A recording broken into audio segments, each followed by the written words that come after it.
Class 11th का physics में chapter जो चल रहा है उस चैप्टर का नाम है, क्या बताए थे वो, ठोसों का यांत्रिक गुण। क्या है चैप्टर?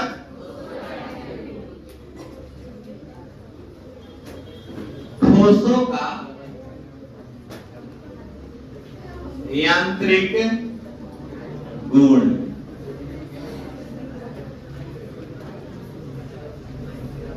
आइए इस चैप्टर को आगे बढ़ाते हैं। कल तक मैंने जो लेक्चर दिया था उसको हम आगे बढ़ाएंगे। कल हम लोगों ने पढ़ा था प्रत्यास्था, पढ़ा था विरूपक बल, पढ़ा था ना। अब इसी लेक्चर को हम लोग आगे बढ़ाएंगे, आप लोग समझिएगा। कल मैंने आपको विरूपक बल में बताया था कि जब सुनिए कि वह बल जो किसी वस्तु पर लग करके उसकी आकृति और आकार दोनों क्या कर देता है, परिवर्तित कर देता है। कल के वीडियो में आप लोगों ने भी देखा होगा, सभी लोग देखे थे। देखा जाए, छूट जाता क्लास तो कम से कम देखिए, आदमी लोगों के लिए फायदेमंद है। हमारा क्या होगा, 2 रुपया मिल जाएगा, देखने से तो क्या फायदा है। 2 रुपया में पानो नहीं मिला, 5 रुपया के पान देवेला। और आज हम जब आप लोगों को पढ़ेंगे, आज का जो हमारा नया टॉपिक होगा उस टॉपिक का नाम है प्रतिबल। क्या बोलिएगा? प्रतिबल। आज हम आप लोगों को जो पढ़ाने जा रहे हैं वह प्रतिबल है। उस टॉपिक के बारे में हम लोग चर्चा करेंगे, जिसका प्रतिबल में हमको सबसे पहला चीज जानना होगा कि प्रत्यानयन बल क्या हो जाएगा। प्रत्यानयन बल। अब प्रत्यानयन बल को आप लोग कैसे, हम आप लोगों को समझाए। किसी के पास बॉल है, बॉल लिए हैं, बॉल कचकाड़ा के, चाहे रबड़ के है आप लोगों के पास है?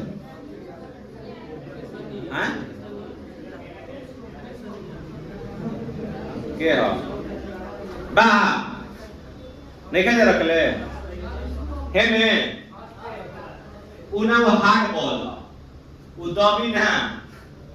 अब आइए हम आप लोगों को समझाते हैं इस प्रतिबल का मतलब क्या होता है। इस चीज को समझ लीजिए थोड़ा सा, प्रतिबल क्या है, और इसके बाद हम लोग प्रत्यानयन बल समझते हैं, जिसको बोलते हैं रीस्टोरिंग फोर्स। क्या बोलिएगा? कल आप लोगों ने पढ़ा था एक विरूपक बल के बारे में। किसके बारे में पढ़ा था? विरूपक बल। अच्छा, बल हर प्रकार का होता है। अब होता क्या है, हर जगह अलग अलग लगने वाले बल को हम लोग क्या कहते हैं, दूसरे एक अन्य बल के नाम से जानते हैं। जैसे आवेश में लग गया तो विद्युतीय बल हो गया, चुंबक के साथ लग गया चुंबकीय बल हो गया ना। और किसी को अगर ढकेल दीजिएगा पहाड़ पर से गिर गया तो समझ लो कि मरण बल हो गया, काम खत्म ना। अच्छा, अब यहां पर हम लोग समझते हैं कि हमने कल आपको बताया था कि विरूपक बल क्या है। इंग्लिश में इसको हम लोगों ने डिफॉर्मिंग बल फोर्स बोला था। क्या बोला था हमने? Deforming force. अब विरूपक बल को हमने परिभाषा बताया था कि जो किसी वस्तु पर लगकर, यानी कि वह बाह्य बल जो किसी वस्तु पर लगकर उसकी आकृति और आकार दोनों को क्या कर देता है, परिवर्तित कर देता है, वह क्या कहलाता है? विरूपक बल। अब उसी प्रकार एक चीज समझिए, हमने एक छोटा सा गद्दा लिया। क्या ले लिया? गद्दा। गद्दा मतलब आप लोग समझते हैं, और स्पंज देखे हैं। अरे आप लोग ब्यूटी पार्लर में जाइएगा ना, तो ब्यूटी पार्लर में गाल पर से आ जाएगा ना, तो पढ़ाई बोर्ड पर ध्यान चल जाए, रोड पर बचियो ना। तो ध्यान से समझिएगा कि जब आप लोग ब्यूटी पार्लर में जाइएगा, जाती है ना, देखा झूठ बोलता ऐसा, लगन के सीजन चलता है ऐसा, देखे लगी बिना ब्यूटी पार्लर के एगुड़ो लड़की और स्टेज पे आ जाए जयमाल के बेरी, अभियो झूठ है। गलत बोल रहे हैं। लेकिन अगर लड़कन के कहता कि तोहार सांझ के तिलक चढ़े वाला बा, ओकरा जानकारी नहीं के दिन भर तो पानी ढोले में तिल कहू खातिर कौन चीज मिठाई बनावे में पेराम बा कि शिकायत ना होके रात के अब तिलक चढ़े के बेरा आगे तक का मुंह आंधो के नहा धो के बैठ गई चौका पे। गलत बोल रहे हैं। लेकिन कब सुन ले बड़ो बिना मतलब कि फेशियल के बिना पार्लर के वो तैयार होकर स्टेज पे आ जाए जयमाल पर। तो सुनिए ध्यान से, तो उस सब के पास एक स्पंज वाला गद्दा होता है ना। वो क्या काम करता है कि क्रीम लगाने के बाद वह उसको उससे पोंछती है, देखा है। तो अब वह इस आकार में होगा, स्पंजी होता है। क्या होता है? स्पंजी। अरे लड़का ध्यान से समझ लो, स्पंजी होता है। तो इस स्पंजी का काम क्या है, ध्यान से समझिएगा ना, कि जैसे ही आप दबाइएगा बाबू एकरा पर दबाइएगा तो ई का हो जाएगा, संकुचित हो जाएगा। क्या हो जाएगा? संकुचित हो जाएगा, संपीड्य होगा, मतलब एकदम दबेगा ना।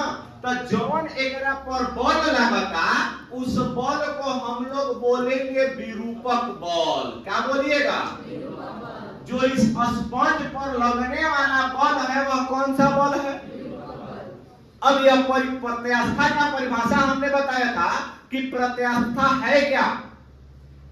सुनिए कि जो किसी वस्तु या कण पर, सुनिए, जब किसी बल को वस्तु या कण पर लगाने पर, है ना, वह क्या हो जाता है, उसकी आकृति में परिवर्तन हो जाता है। परंतु जैसे ही बल को हटाते हैं वह वस्तु पुनः अपने प्रारंभिक अवस्था में आता है। उस चीज को हम लोग प्रत्यास्था बोलते हैं। क्या बोलते हैं?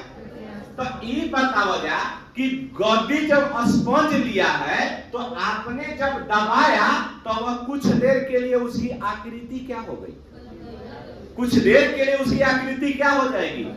बदल जाएगी। क्या जब ओकरा पर अगर बल लगा, सुनिए, बल लगाना हटा दीजिएगा, जब बल लगाना बंद कर दीजिएगा तो क्या वो स्पंज पुनः अपने अवस्था में आने की कोशिश करेगा? अरे हाँ या ना बोलिए, पक्का ना। जैसे देखे लगे अपना घर में सोफा पर बैठब, जैसे ही अचानक से सोफा पर बैठब तो सोफा का हो जाएगा? दब जाएगा। क्या हो जाएगा? और जैसे ही हटल तो सोफा धीरे धीरे क्या होता है? उठता है। क्या होता है? तो अब यहाँ पर समझिए, तो अब जब जैसे ही बल हटेगा ना, तो यह पुनः जो गति है यह वह अपने प्रारंभिक अवस्था में आने लगेगा। तो उस बल को हम लोग कौन सा बल बोलेंगे? बोलो, प्रत्यानयन बल। कौन बल? फिर से समझ लो, जब अगर हम दबाएंगे, जब कोई स्पंज के रबड़ के गेंद को आप दबाइएगा, बल लगाइएगा, तो वह बल कौन सा बल है? बोलो। अच्छा, आप बल लगा करके हटा लीजिएगा तो वह पुनः प्रारंभिक अवस्था में आने लगता है। उस बल को कौन सा बल बोलिए? जोर से बोलो, प्रत्यानयन। अब एक चीज इसका परिभाषा, लेकिन हमनी के पढ़े के बाद कौन चीज के? बोला, तो प्रतिबल क्या कहता है। तो अब यहाँ पर समझिए कि आपने इस गद्दा पर, मान लेते हैं, ध्यान से समझिएगा, ये गद्दा पर अगर आप कहीं फोर्स लगा रहे हैं ना, तो एक पॉइंट को अगर मान लीजिए, इसका हमने एक एरिया मान लिया। क्या मान लिया?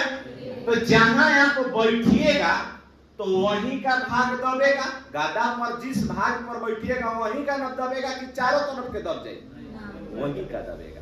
तो अब बताओ तनी, तो अब बताओ कि वहीं का न भाग ऊपर की ओर उठेगा, तो जौन भाग उठ रहा है उसको कौन सा भाग बोलिएगा? कौन सा बल? अब एक के परिभाषा कहता है इसका ना, ध्यान से समझिएगा, इसको हम लोग परिभाषित करेंगे कि प्रति एकांक क्षेत्रफल पर। कौन चीज पर बबुआ? जोर से बोलो, प्रति एकांक, अर्थात किसी पृष्ठ के प्रति एकांक क्षेत्रफल पर लगने वाले कौन सा बल को? जोर से बोलो, प्रत्यानयन बल को कौन सा बल बोलिएगा? बोला, समझ में आ गया? फिर से बोला जाए तब प्रतिबल का परिभाषा क्या कहता है बबुआ? कि सुनिए कि प्रति एकांक क्षेत्रफल पर, क्या बोलेंगे? फिर से बोलिए, प्रति एकांक क्षेत्रफल पर, ऐसे आवाज नहीं, क्या बात? प्रति एकांक क्षेत्रफल पर लगने वाले प्रत्यानयन बल को क्या कहिएगा? क्या कहिएगा? अब इसका ध्यान से समझ लीजिएगा थोड़ा सा, हमने यहाँ पर परिभाषा भी लिखा हुआ है ना। हमने यहाँ पर बात करेगा, आज दो प्रकार के फोर्स को पढ़ेंगे। एक हो जाएगा ना स्ट्रेस और दूसरा क्या हो जाएगा? स्ट्रेन। हिंदी में प्रतिबल और दूसरा को विकृति बोलते हैं। अब आइए समझाते हैं। तो हमने वही चीज लिखा है। प्रतिबल कहता है कि साम्यावस्था में वस्तु के एकांक अनुप्रस्थ के काट के क्षेत्रफल पर कार्य करने वाले आंतरिक प्रतिक्रियात्मक बल को क्या कहते हैं? प्रत्यानयन बल या प्रतिबल कहते हैं। कोई दिक्कत है? तब देखा जाए, प्रतिबल वस्तु के अनुप्रस्थ काट के एकांक क्षेत्रफल पर निर्भर करता है ना। इसका सूत्र हो गया प्रतिबल बराबर हमारा फोर्स क्या हो जाएगा? सूत्र बताओ जाए कि प्रत्यानयन बल। आप आटा में कहता है ना, यही आधार पे मैं समझ बताए हैं हो कि प्रति एकांक क्षेत्रफल पर लगने वाले कौन चीज को क्या कहिएगा? बोला, इसको हम लोग सिग्मा द्वारा सूचित करते हैं। किसके द्वारा सूचित करते हैं? सिग्मा द्वारा। किसको? प्रतिबल को। प्रतिबल को किसके द्वारा सूचित किया जाएगा? तो सिग्मा बराबर हमारा सूत्र क्या हो जाएगा? F अपॉन कहता ना A। यहाँ जो F है यह किस चीज को डिनोट कर रहा है बबुआ? प्रत्यानयन बल। आप बाटा में क्या हो जाएगा? बोला, क्षेत्रफल हो जाएगा ना। तो अब यहाँ जब इसका मात्रक लिखिएगा, किसका मात्रक है? सिग्मा का मात्रक। क्या बबुआ? सिग्मा का मात्रक है। तब बतावा जा, तो सिग्मा का मात्रक यहाँ पर F क्या है? बल। बल का मात्रक क्या होता है? न्यूटन। क्या होता है? न्यूटन। अच्छा, क्षेत्रफल के मात्रक क्या हो जाएगा? Metre square. तो बताओ क्या हो जाएगा मात्रक हमारा? जोर से बोलिए, न्यूटन पर मीटर स्क्वायर। फिर से बोलो, न्यूटन पर। अच्छा, जब एक बीमा के बात करवा जा ना, कौन चीज? बीमा। तब जब बीमा निकलवा तब बल का बीमा हमारा क्या होता है बबुआ? m(a)(2). अच्छा, क्षेत्रफल के बीमा l स्क्वायर। l से l को कैंसिल, ऊपर गया m l इनवर्स और कहता है ना d इनवर्स 2। d inverse 2। ये किस चीज का बीमा हुआ? बताइए। प्रतिबल का। कितना बीमा हुआ? समझ में आ गया पूरा? किसी को दिक्कत नहीं ना? तो बताइएगा प्रतिबल क्या है? तो क्या बताइएगा कि प्रति एकांक क्षेत्रफल पर। क्या बताएंगे? फिर से बोलिए, प्रति एकांक क्षेत्रफल पर लगने वाले कौन सा बल लग रहा है? कौन सा? प्रत्यानयन बल। तो परिभाषा कहता है कि प्रति एकांक क्षेत्रफल पर लगने वाले प्रत्यानयन बल को क्या कहिएगा? प्रतिबल। क्या कहिएगा? किसके द्वारा सूचित किया जाता है? सिग्मा। किसके द्वारा? समझ में आया? बोलिए। तो अब जो स्पंज वाला गद्दा है, जब आप ओकरा पर बल लगाइएगा तो कौन बल? विरूपक बल। कौन बल? जब गद्दा धीरे धीरे ऊपर की ओर उठना स्टार्ट करेगा तो उसको कौन सा बल? जोर से बोला। प्रति एकांक क्षेत्रफल पर लगने वाले प्रत्यानयन बल को प्रतिबल। क्या कहिएगा? समझ में आ गया? बहुत ही बढ़िया चीज है, आप इसको देखिए। इसके बाद हम अब आगे बढ़ते हैं।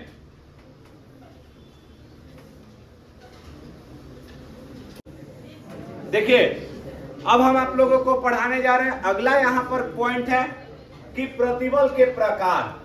किसके प्रकार बबुआ? प्रतिबल के प्रकार। ये जो प्रतिबल होते हैं मुख्यतः 3 प्रकार के होते हैं। कितने प्रकार के होते हैं? 3। जिसमें सबसे पहला हमारा क्या आया? अनुदैर्ध्य प्रतिबल। दूसरा क्या आ गया? आयतन प्रतिबल, और तीसरा क्या आया, अपरूपण स्पर्शीय प्रतिबल। तो ध्यान दीजिएगा ना कि प्रतिबल कितने प्रकार के होते हैं, 3। प्रतिबल कितने प्रकार के होते हैं, 3। पहला क्या बोलिएगा, दूसरा और तीसरा। अब यहां पर समझ लीजिएगा, ध्यान से समझिए, अनुदैर्ध्य प्रतिबल जो होता है वो लंबाई पर निर्भर करता है। किस पर निर्भर करता है? अच्छा, जैसे यहां पर समझिए, अरे पीछे वाला लेकिन सब ध्यान से समझिएगा कि अनुदैर्ध्य प्रतिबल क्या है, इस चीज को समझिएगा। हम लोग बताएंगे कि आप खीरा ले लीजिए ना, ये 2 प्रकार के होते हैं, एक अनुप्रस्थ एक अनुदैर्ध्य। खीरा ले लीजिए और खीरा को जब लंबा काटिएगा, अच्छा ये बताओ कि अगर मान लेते नहीं कि आप उसको लंबा काटिएगा तो ज्यादा भाग निकलेगा ना, अगर खड़े खड़े कटबा तो कगो भाग मैक्सिमम निकली, 4। कगो निकलेगा, एगो फिर ऐसे 4 भाग निकलेगा ना। लेकिन जब उसी को आप ऐसे काटिएगा छप छप, तब गोल गोल कटेगा, ढेर होगा या कम होगा, टुकड़ा कितना होगा, ज्यादा होगा इस लंबे के अपेक्षा, है ना। तो इसको हम लोग अनुदैर्ध्य बोलते हैं, ये लंबाई पर डिपेंड करता है। तो यहां ध्यान दीजिएगा, अगला इसमें हम लोग पॉइंट पढ़ते हैं ना, ध्यान से समझिएगा कि अनुदैर्ध्य प्रतिबल जो होता है ना, क्या होता है, इस चीज को समझिएगा कि जब प्रतिबल वस्तु की सतह के लंब रूप होता है उसे हम लोग क्या बोलते हैं, परिभाषा वही है कि अर्थात वस्तु के एकांक क्षेत्रफल पर, डायरेक्ट वस्तु के लंबवत एकांक क्षेत्रफल पर, यहां क्या बोलिएगा, वस्तु के लंबवत एकांक क्षेत्रफल पर लगने वाले प्रत्यानयन बल को क्या बोलिएगा, क्या बोलिएगा। अब यहां पर विचार करते हैं, यह मात्र ठोसों में पाया जाता है। अनुदैर्ध्य प्रतिबल किसमें पाया जाता है, ठोसों में। यह जब वस्तु की लंबाई चौड़ाई ऊंचाई में से कोई एक विमा अन्य 2 से अधिक हो तब उत्पन्न प्रतिबल क्या कहलाता है, अनुदैर्ध्य प्रतिबल। क्या होता है, अनुदैर्ध्य। अच्छा, तो अनुदैर्ध्य प्रतिबल कितने प्रकार के होता है, 2। कितना प्रकार के, एक हो जाएगा तनन प्रतिबल और दूसरा का हो जाएगा, अच्छा तनन का मतलब क्या होता है, ध्यान से समझिएगा।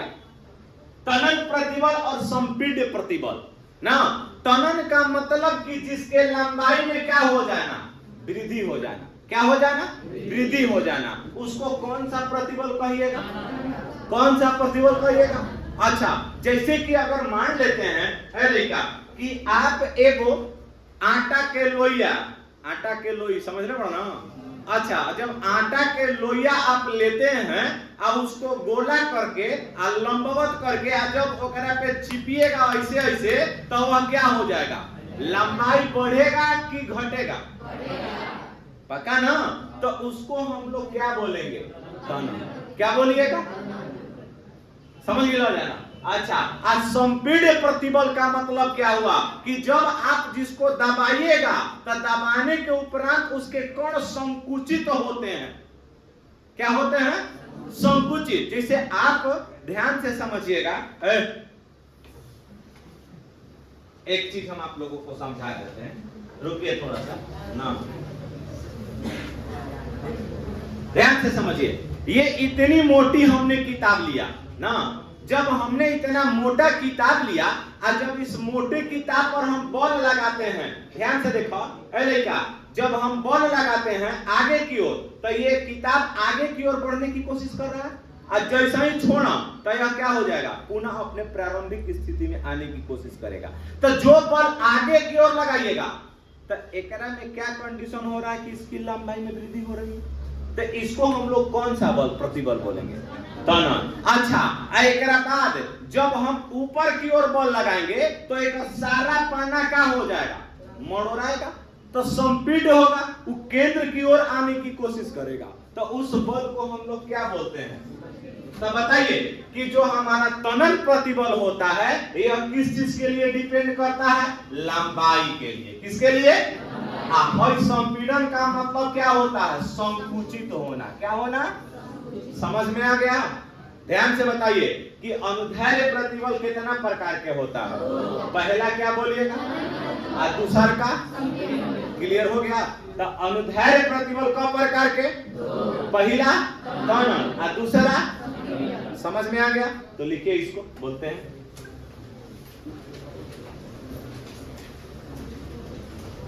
अच्छा। चलिए हम लोग बारी बारी से अब इसको परिभाषित करते हैं। हमने बताया ना अभी क्या देखा है, क्या पॉइंट था, कौन सा प्रतिबल? अनुदैर्घ्य प्रतिबल दो प्रकार के। पहला जिसको हमने क्या बोला? तनन प्रतिबल, और दूसरा का हमने क्या बोला? संपीड़न प्रतिबल। ध्यान से समझिएगा ना। अर्थात तनन प्रतिबल क्या कहलाता है कि वैसा प्रतिबल जो वस्तु के लंबाई में क्या करता है? वृद्धि। जो वस्तु के लंबाई में क्या करता है? वृद्धि करता है। वो कौन सा प्रत्यानयन बल कहलाता है? तनन प्रतिबल। सॉरी, कौन सा प्रतिबल कहलाएगा? ध्यान से समझिएगा कि जो वस्तु के लंबाई में क्या करे, वह कौन सा प्रतिबल? अच्छा, और जो वस्तु के लंबाई में क्या कर दे ना, ध्यान से, कमी उत्पन्न कर दे। क्या कर दे? कमी उत्पन्न कर दे। वह क्या कहलाता है? अच्छा, जैसे ध्यान से समझ लो। एक बात और हम आप लोगों को बता देते हैं, इसका एग्जाम्पल, इसका बेहतरीन एग्जाम्पल हम आप लोगों को बता देते हैं। आप ना तनन प्रतिबल का नहीं, संपीड़न प्रतिबल का एक एग्जाम्पल आपको बता देते हैं। आप एगो पलंग ले लो, समझे तो है ना, सागवान के हो ना। अच्छा, एक सागवान के बेड पर लेवा बिछा करके आप बेडशीट लगा के चिप दीजिएगा चारों तरफ से। क्या ये बावे करा पर सुतो, क्या बेडशीट ज्यादा चमुराई? ना चमुराई। क्या होई? ना चमुराएगा। अच्छा, लेकिन बाबू खटिया ले लो। का ले लो? आज जब एक खटिया पर अगर मान लेता नहीं ना, एकरा पर आप बेडशीट लगा दीजिए, और जैसे ही इस खटिया पर बैठिएगा तो इसका भाग जो होगा वो अंदर की ओर हटाक से ना धस जाएगा, धसेगा ना। तो ये बेडशीट के लंबाई मतलब ये बेडशीट का हो जाए, चमुरा जाइए। क्या हो जाएगा? चमुराने का मतलब ये हुआ कि ये संकुचित हो गया। क्या हो गया? तो एकरा लंबाई में, बिछावन के लंबाई में वृद्धि हुआ या कमी हुआ? तो जब कमी होगा तो कौन सा प्रतिबल? और लंबाई में वृद्धि होगा तो? क्लियर हो गया? तो क्या बोलिएगा कि वैसा प्रतिबल। क्या बोलिएगा? जिसके लंबाई में क्या हो? अच्छा, लंबाई में क्या हो वह क्या कहलाएगा? और जिसके लंबाई में कमी हो, बोलिए, एग्जाम्पल समझ में आ गया ना। अच्छा, अब अगर हम लोग आगे की ओर बढ़ते हैं तो हम दूसरा का प्रतिबल देखते हैं, जिसका नाम है आयतन प्रतिबल, है ना। हमने प्रतिबल तीन प्रकार के बताए ना। पहला क्या बताया था? अनुदैर्घ्य प्रतिबल। दूसरा का हमने क्या बताया था? आयतन प्रतिबल। और तीसरा का स्पर्शीय न हो, अपरूपक प्रतिबल। तो ये हमारा दूसरा वाला है, उसका दोनों प्रकार हो गया। अब इसको हम लोग आगे की ओर देखते हैं। आयतन प्रतिबल क्या कहलाता है? ये एक प्रकार का जलीय प्रतिबल भी है। समझ गए ना। तो कहता है कि जब अधिक दाब के किसी द्रव के अंदर एक ठोस गोला रखा जाता है, वह सभी ओर से समान रूप से संपीड़ित हो जाता है। सभी ओर से समान रूप से क्या हो जाता है? संपीड़ित हो जाता है। अर्थात द्रव द्वारा लगाया गया बल पीठ के पृष्ठ के प्रत्येक बिंदु पर अभिलंबवत दिशा में कार्य करता है।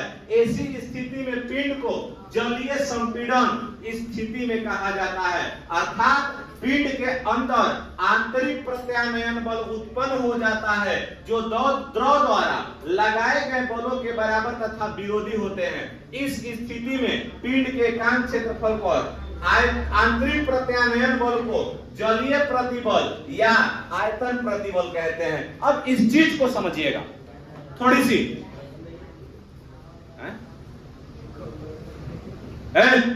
अब इस चीज को समझिएगा। तुम्हारे आवाज आवता पिया छोटा नॉन ए वीडियो में तू आवाज तुम्हारे आवता, यही पे कह दे तो कहबो कि कहत है,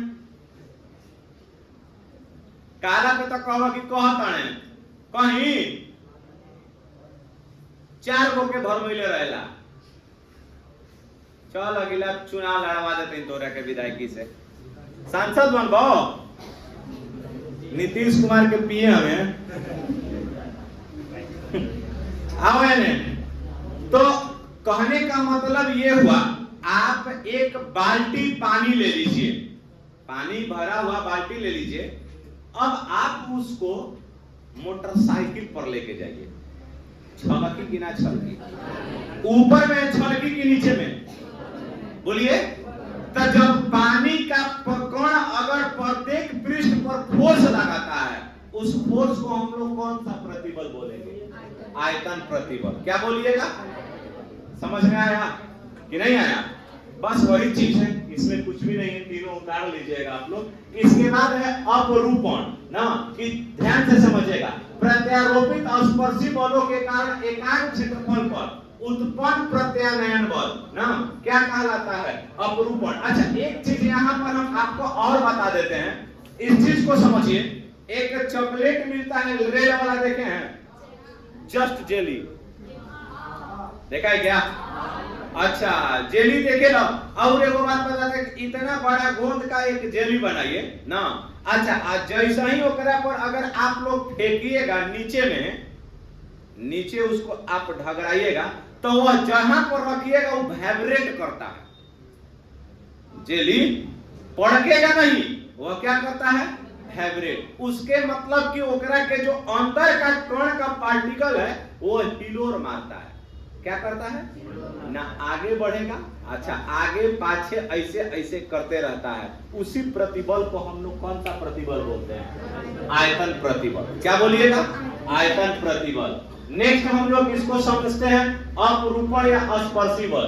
कहता है कि जब किसी वस्तु पर बाह्य बल यानी कि विरूपक बल आधार को स्थिर रखते हुए उसकी सतह के समानांतर लगाया जाता है ना, तो समानांतर फलकों के बीच सापेक्षिक विस्थापन हो जाता है, जो अपरूपण या स्पर्शीय प्रतिबल कहलाता है। अब इस